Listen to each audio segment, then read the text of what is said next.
Alright, quick question. What if I told you Samsung's next big foldable is actually kind of predictable? Not in a bad way, but definitely not the wait what moment some people are hoping for. Because yeah, the Samsung Galaxy Z Fold 8 is right around the corner, and leaks have already painted a pretty clear picture. And the vibe this year? Less reinvent everything, more refine what already works. So let's get into it.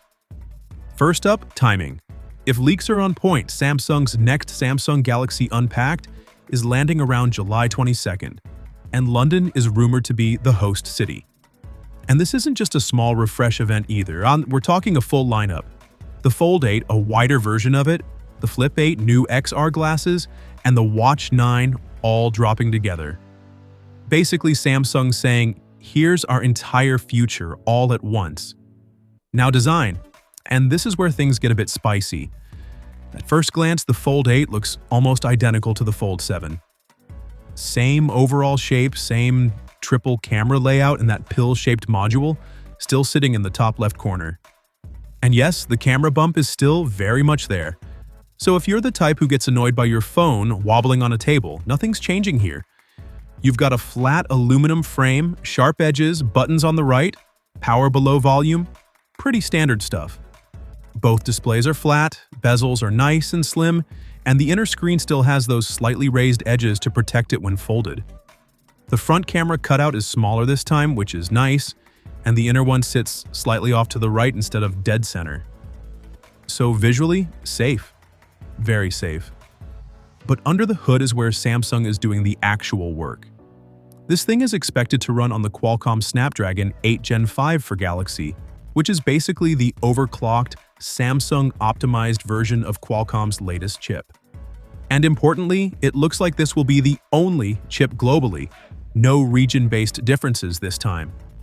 You're looking at 12 or 16 gigabytes of RAM paired with 256 gigabytes, 512 gigabytes, or even 1 terabyte of storage.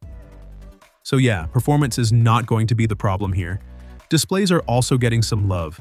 A big 8-inch foldable panel on the inside, 6.5-inch on the outside, both using dynamic AMOLED LTPO tech with super high refresh rates. And Samsung is reportedly using a dual-layer, ultra-thin glass this time, which should help with durability, something foldables still get questioned about. Now battery, this is actually one of the biggest upgrades. We're jumping to 5,000 milliampere hours, up from 4,400 on the previous model, and more importantly, charging is finally catching up. 45 watts wired instead of that painfully slow 25 watts.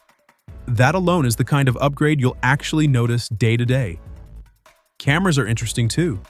The main sensor is a massive 200 megapixels backed by a 50 megapixel ultra-wide, which is the real upgrade here, and a 10 megapixel telephoto. So while it's not a complete camera overhaul, Samsung is clearly trying to improve the weaker parts of the system rather than just boosting numbers for the sake of it. Now let's talk about the part that hurts a little at pricing. We're expecting it to start at around $1,999 for the base model, then $2,199 for 512 gigabytes, and $2,499 if you go all the way to 1 terabyte.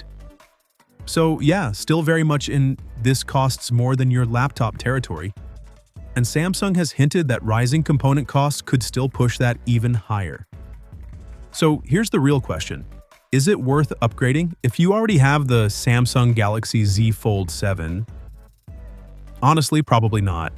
This feels like one of those nice improvements years, not a must-upgrade immediately one.